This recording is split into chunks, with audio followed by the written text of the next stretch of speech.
Powerful, unstoppable, அதிக returns கொடுக்கறது. இப்படிப்பட்ட ஒரு இன்வெஸ்ட்மெண்ட் ஆப்ஷன் அப்ரோச் என்னன்னு பார்த்தீங்கன்னா சிஸ்டமேட்டிக் இன்வெஸ்ட்மெண்ட் பிளான். இந்த வீடியோவில் உங்ககிட்ட 5 secret, powerful secrets about SIPs. இதை நீங்கள் தெரிஞ்சுக்கிட்டீங்க அப்படின்னாக்கா உங்கள் எஸ்ஐபி ரிட்டர்ன்ஸ் கண்ணா பின்னான்னு ஒரு பெரிய ஒரு ஹை ரிட்டர்ன் ஈஸி வெல்த் கார்பஸ்க்கு சுலபமாக இருக்கும். உங்களுக்கு SIP, mutual fund, equity investing, personal finance ஏதாவது ரெக்கமெண்டேஷன், அட்வைசரி வேணும்னா இந்த நம்பருக்கு கால் பண்ணுங்கள். Happy to assist you. And இந்த வீடியோவை பார்த்துட்டு இருக்கீங்கன்னா please click the like button. அது என்னங்க 5 சீக்ரெட்ஸ் அபவுட் எஸ்ஐபிஸ் அப்படின்னாக்கா, முதல்ல எஸ்ஐபி அப்படின்னும் போது நீங்கள் எதுக்காக எஸ்ஐபியில் இன்வெஸ்ட் பண்ணுறீங்க? Secret number 1, returns. அந்த ரிட்டர்ன்ஸ்க்காகத்தான் நம்ம எல்லாருமே என்ன பண்ணுறோம், எஸ்ஐபியில் இன்வெஸ்ட் பண்ணுறோம். இந்த ரிட்டர்ன்ஸ் பார்த்தீங்கன்னாக்கா நீங்கள் ஒரு எஸ்ஐபி இன்வெஸ்டர் 3 வருஷத்துக்கு இன்வெஸ்ட் பண்ணியிருக்கீங்கன்னாக்கா உங்களோட மேக்ஸிமம் ரிட்டர்ன் பார்த்தீங்கன்னா 52% வரைக்கும் வரத்துக்கு பெரிய பாசிபிலிட்டி. மினிமம் ரிட்டர்ன் பார்த்தீங்கன்னா நெகட்டிவ் ரிட்டர்ன் வந்து -36% வரைக்கும் கூட போகுங்க உங்கள் ரிட்டர்ன்ஸ். அதுக்கும் பாசிபிலிட்டி இருக்குது. ஆவரேஜாக பார்த்தா 12%. ஸோ நீங்கள் ஒரு low period of time invest பண்ணுறீங்க அப்படின்னாக்கா 16 டைம்ஸ் நெகட்டிவ் ரிட்டர்ன்ஸுக்கு பாசிபிலிட்டி இருக்குது அப்படின்னு சொல்கிறாங்க. ஒயிட் ஓக் ஒரு ரிசர்ச் பண்ணியிருக்காங்க. அந்த ரிசர்ச்சோட ஸ்டாட்டிஸ்டிக்ஸ் இது. அதே நீங்கள் வந்து ஒரு லாங் டேர்முக்கு இன்வெஸ்ட் பண்ணுறீங்க, ஒரு 8 இயர்ஸ் 10 இயர்ஸ்க்கு இன்வெஸ்ட் பண்ணுறீங்கன்னு வச்சுங்களேன், உங்களோட நெகட்டிவ் ரிட்டர்ன்ஸ் வரத்துக்கான வாய்ப்பு 0.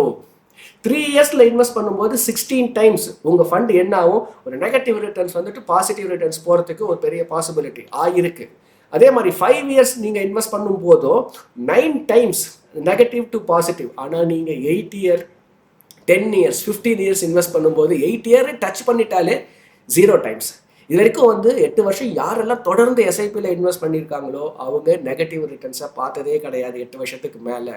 So longer the term higher the returns. இது நெகட்டிவ் ரிட்டர்ன்ஸ்க்கு மட்டும் இல்லைங்க, பாசிட்டிவ் ரிட்டர்ன்ஸ் எவ்வளோ வாட்டி வருதுன்றதை பாருங்கள். நீங்கள் வந்து 3 இயர்ஸில் இன்வெஸ்ட் பண்ணும்போது பாசிட்டிவ் ரிட்டர்ன்ஸ் வரதுக்கான ஒரு வாய்ப்பு 55 டைம்ஸ். அதே நீங்கள் 15 இயர்ஸ் வரைக்கும் இன்வெஸ்ட் பண்ணிங்கன்னா 97 டைம்ஸ். ஸோ என்னன்னாக்கா longer the horizon higher the amount. இது வந்து நீங்கள் வந்து உங்கள் கேபிட்டல் அப்படியே சேஃபாக இருக்கணும், ஹை ரிட்டர்ன்ஸ் வேணும்னா இந்த ஒரே ஒரு விஷயத்தை பண்ணுங்கள், stay invested for a long term. அவ்வளோதான். பேஷன்ஸாக நீங்கள் என்ன பண்ணுங்கள். இது ஒரு லாங் டேர்ம் கேம். ஒரு வெல்த் கிரியேஷன்ன்றது ஒரு லாங் டேர்ம் ப்ராசஸ். ஓவர் நைட்டில் வந்து நம்ம ஒரு பெரிய வெல்த் கார்பஸ்லாம் எஸ்ஐபி மூலமாக கிரியேட் பண்ணவும் முடியாது. இல்லை வெல்த்தும் கூட ப்ரிடாமினெண்ட்டாக எல்லா ஒரு பிஸ்னஸ் மேனுமே சரி, இல்லை ஒரு இன்வெஸ்டர்ஸுமே சரி, ஒரு லாங் டேர்மில் தான் வெல்த் கிரியேட் பண்ணியிருக்காங்க. So invest for long term. இதுதான் மொதல் சீக்ரெட். நெவர் எவர் ஒரு எஸ்ஐபின்னா 5 வருஷம் கூட பார்க்காதீங்க. 8 years plus, 10 years plus, 15 years plus. First சீக்ரெட்டுங்க. Secret number 2. எல்லாருக்குமே என்ன ஒரு பயம் தெரியுமா, எஸ்ஐபியில் இன்வெஸ்ட் பண்ணுற கஸ்டமர்ஸ் மொத்த பேருமே வந்து ஃபஸ்ட் டைம் இன்வெஸ்டராக தான் இருப்பாங்க எஸ்ஐபியில். ஸோ அவங்களுக்கு வந்து ஒரு ஈக்விட்டி மார்க்கெட்டில் ஒரு பிகினர் ஃபஸ்ட் டைம் பண்ணும்போது என்ன, எப்போ எனக்கு ஒரு லாஸ் வந்துருச்சுன்னா நான் என்ன பண்ணுறது, நான் போட்ட காசு வந்து அந்த கேபிட்டலுக்கு ஏதாவது சேஃப்டி இருக்கா, அதை விட கீழே போகுமா, இது மாதிரி பேர் மார்க்கெட்னு சொல்லுவாங்க. ஏன்னா இந்த பேர் மார்க்கெட்டில் வரக்கூடிய பெயின்ஸு, ட்ராமா இதெல்லாம் ரொம்ப அதிகம். ஏன்னா ஒரு புல் மார்க்கெட்டில் நீங்கள் என்ன பண்ணுவீங்க, ரொம்ப சந்தோஷமாக இருப்பீங்க, உங்களோட இன்வெஸ்ட்மெண்ட்டு நல்ல ரிட்டர்ன்ஸ் கொடுத்துட்ருக்கோம். பேர் ஃபேஸ் வந்துருச்சு வச்சிங்களேன். ஸோ நீங்கள் உங்கள் ஃபண்டு சீக்கிரம் ரிகவர் ஆகணும்னா என்ன பண்ணணும்னாக்கா ரெகுலராக இன்வெஸ்ட் பண்ணணும். ரெகுலர் இன்வெஸ்டிங் ரொம்ப மஸ்ட்டுங்க. இது வெல்த்தில் மட்டும் இல்லைங்க, உங்கள் ஹேபிட்ஸ்லேயுமே பார்த்தீங்கன்னா ஒரு ஜிம்முக்கு போகிறீங்க, ரெகுலராக போகும்போது தானே அந்த மசில் டெவலப் ஆகும். ஏதோ ஒரு கேம் ப்ளே பண்ணுறீங்களா, ரெகுலராக ஆடும்போது தானே அந்த கேம் உங்களுக்கு இன்க்ரீஸ் ஆகும், இம்ப்ரூவ் ஆகும். அதே மாதிரி வெல்த் இன்க்ரீஸ் பண்ணணும்னா ரெகுலராக இன்வெஸ்ட் பண்ணணும். Statistical truth. Secret number 2, do regular investing. 3வது பார்த்தீங்கன்னாக்கா நிறைய இன்வெஸ்டர்ஸ் வந்து எப்போ இந்த ஒரு மேஜிக் ஆஃப் காம்பவுண்டிங்கை பார்க்குறாங்க. ஏன்னா உங்களோட மொபைல் ஒரு 50% இருக்குது. காலையில் நீங்கள் வந்து சார்ஜ் போடுறீங்க, 50% வரும்போது நீங்கள் இந்த ப்ளக்கை புல் பண்ணிடுவீங்களா?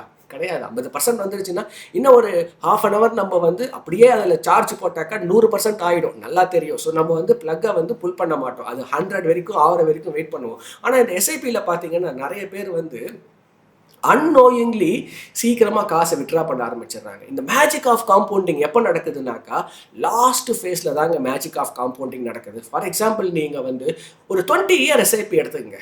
ஒரு 20 இயர் எஸ்ஐபியில் வந்து ஃபஸ்ட்டு ஒரு 7 இயர்ஸ் பார்த்தீங்கன்னாக்கா 4.4% தாங்க உங்களோட கேபிட்டல் அப்ரிஷியேட் ஆகுது. அடுத்த ஒரு 7 இயர்ஸ் பார்த்தீங்கன்னா 25%. ஆனால் இந்த லாஸ்ட் 7 இயர்ஸ் இருக்கு பாருங்களேன், அப்போ தாங்க அதிகமான growth உங்களோட ஃபண்டில் பார்க்கலாம் நீங்கள். 70.3%. இந்த மேஜிக் ஆஃப் காம்பவுண்டிங் நீங்கள் உங்கள் லைஃப்பில் பார்க்கணும், உங்கள் வெல்த் கார்பஸில் பார்க்கணுன்னாக்கா தட் கேன் ஹேப்பன் ஒன்லி இந்த longer period of time. So உங்களுக்கு பண தேவை இல்லை, ஏதோ ஒரு நெகட்டிவ் நியூஸ் வருது, எமோஷன்ஸுக்காக அன்னெசரியாக வந்து எப்போவுமே வந்து உங்கள் இன்வெஸ்ட்மெண்ட்டை ஸ்டாப் பண்ணாதீங்க. நிறைய இன்வெஸ்டர்ஸ் வந்து அவங்களோட இன்வெஸ்ட்மெண்ட்டை பாஸ் பண்ணிடுறாங்க, ஸ்டாப் பண்ணிடுறாங்க, தேவையில்லாத ஒரு ரிக்வயர்மெண்ட்டுக்கு விட்ரா பண்ணிடுறாங்க. ஸோ அந்த ஃபைனல் காம்பவுண்டிங்கை என்ஜாய் பண்ணுங்க. நீங்கள் ஒரு லாங் பீரியடில் இருக்கும்போது உங்கள் வெல்த் கார்பஸ் பாருங்கள், ஃபஸ்ட்டு 7 இயர்ஸில் 4%ங்க, அடுத்த ஒரு லாஸ்ட் 7 இயர்ஸில் 70%ங்க. இந்த வித்தியாசம் வந்து it is mind blowing difference 4%க்கும் 70%க்கும். இதுதான் secret number 3, power of compounding எப்போ நடக்குதுன்னு தெரிஞ்சுங்க. 4வது பார்த்தீங்கன்னாக்கா கன்வீனியண்ட்டாக எஸ்ஐபியை நிறைய பேர் வந்து ஸ்டாப் பண்ணிடுறாங்க சம்டைம்ஸ். இப்போது நீங்கள் ஒரு 6 இயர் எஸ்ஐபியை எடுத்துங்க. நீங்கள் இந்த 6 இயர் எஸ்ஐபியில் ஒருத்தர் என்ன பண்ணுறாரு, 72 மந்த்ஸும் பே பண்ணுறாரு, இன்னொருத்தர் என்ன பண்ணுறாரு, ஒரு 48 மந்த்ஸ் மட்டும்தான் பே பண்ணுறாரு. அப்படி அவங்க 2 பேருக்கு இருக்கக்கூடிய வித்தியாசம் பார்த்தீங்கன்னா அவங்களோட கார்பஸில் வந்து 3.77 lakh டிஃபரன்ஸ் வருங்க. ஏன்னா நீங்கள் தொடர்ந்து இன்வெஸ்ட் பண்ணும்போது நீங்கள் இந்த ருபி காஸ்ட் ஆவரேஜிங் நடக்குது அண்ட் அதுக்கு சேர்த்த காம்பவுண்டிங்கும் நடக்குது. ஸோ நீங்கள் வந்து எக்ஸ்ட்ராவாக ஒரு 2,40,000 rupees பே பண்ணி இருந்தால் கூட இங்கே நீங்கள் 6 இயர்ஸ் எஸ்ஐபியில் அந்த ஒரு ஹியூஜ் அமௌண்ட் வேணும் அப்படின்னாக்கா உங்களோட எஸ்ஐபியை தொடர்ந்து லாங் டேர்முக்கு பண்ணுங்கள். எஸ்ஐபின்றது ஒரு கமிட்மெண்ட்டுங்க. லைஃப்பில் எப்பவுமே ஒரு கமிட்மெண்ட் வேணுங்க. ஏன்னா ஒரு வெல்த் கார்பஸ் சேர்க்கணும், ஒரு ரிட்டையர்மெண்ட் கம்ஃபர்டபுளாக இருக்கணும், உங்களோட கோல்ஸ் அண்ட் ட்ரீம்ஸை வந்து நீங்கள் என்ஜாய் பண்ணணும்னா it requires discipline, it requires commitment. So அந்த கமிட்மெண்ட் வந்து நீங்கள் எடுத்துட்டீங்க, எஸ்ஐபி நான் இன்வெஸ்ட் பண்ண போகிறேன். I'm not talking about step up, I'm talking about அந்த ஈக்குவல் அமௌண்ட்டு அப்படியே இன்வெஸ்ட் பண்ணுறது. ஸோ நீங்கள் தொடர்ந்து இன்வெஸ்ட் பண்ணிங்கன்னா அந்த வெல்த் கார்பஸ் சீக்கிரம் சேரும், அதிகமாக சேரும். Secret number 4. So secret number 5 என்னன்னு பார்த்தீங்கன்னாக்கா, எப்போ உங்களுக்கு வெல்த் கார்பஸ் தேவையோ அதிலிருந்து ஒரு 2 வருஷம் முன்னாடி அதை விட்ரா பண்ணுங்க. ஃபார் எக்ஸாம்பிள் உங்களோட எஸ்ஐபி வந்து 2008 மெச்சூர்ட் ஆகுதுன்னு வச்சுக்கோங்களேன். ஏதோ ஒரு லைஃப் ஈவெண்ட் நடக்குது உங்களுக்கு, உங்கள் பையனை வந்து ஏதோ ஒரு போஸ்ட் கிராஜுவேஷன் அனுப்பணும், பொண்ணோட கல்யாணம் வச்சுருக்கீங்க, உங்கள் ரிட்டையர்மெண்ட் வருது அப்படின்னாக்கா அந்த டைமில் ஒரு 60% ஃபால் மார்க்கெட் ஆகுதுனாக்கா உங்களோட கார்பஸ் அந்தளவுக்கு கீழே வந்துடும்ல. That is very very undesirable. அப்போ எப்படி அதை அவாய்ட் பண்ணலான்னா, ஒரு 2 வருஷத்துக்கு முன்னாடி அட்லீஸ்ட் மினிமம் 18 மாதத்துக்கு முன்னாடியாவது அந்த ஒரு காசை என்ன பண்ணணும், வேற ஒரு அசெட் அலோகேஷனுக்கு சேஞ்ச் பண்ணிடணும். ஸோ கண்டிப்பாக இதை நீங்கள் செய்யுங்க. ஸோ இதுதான் ரூல் நம்பர் 5, சீக்ரெட் நம்பர் 5. இந்த 5 சீக்ரெட் உங்களுக்கு தெரிஞ்சு இருந்ததுனாக்கா உங்களோட வெல்த் கார்பஸ் எஸ்ஐபி மூலமாக ஒரு பெரிய ஒரு ரிட்டர்ன் கொடுக்குங்க. இப்படி உங்களோட வெல்த் ஜேர்னியை நீங்கள் ஸ்டார்ட் பண்ணணும்னு விருப்பப்பட்டீங்கன்னாக்கா அதை எங்ககிட்ட ஸ்டார்ட் பண்ணுங்கள். We will be happy to assist you by picking up best performing funds for your SIP. So இந்த நம்பருக்கு கால் பண்ணுங்கள். Will be happy to assist you. எங்களோட ஃப்ரீ வாட்ஸ்அப் குரூப் இல்லை மியூச்சுவல் ஃபண்டில் சேரணும்னு அதுக்கான லிங்க் இருக்குது. இந்த சேனலில் equity, mutual fund, personal finance பற்றின நிறைய கண்டென்ட்ஸ் வந்துகிட்டே இருக்கும். Stay tuned. இன்னொரு இன்ட்ரெஸ்டிங் இன்ஃபர்மேஷனோட இன்னொரு வீடியோவில் மீட் பண்ணுறேன். See you. Bye bye.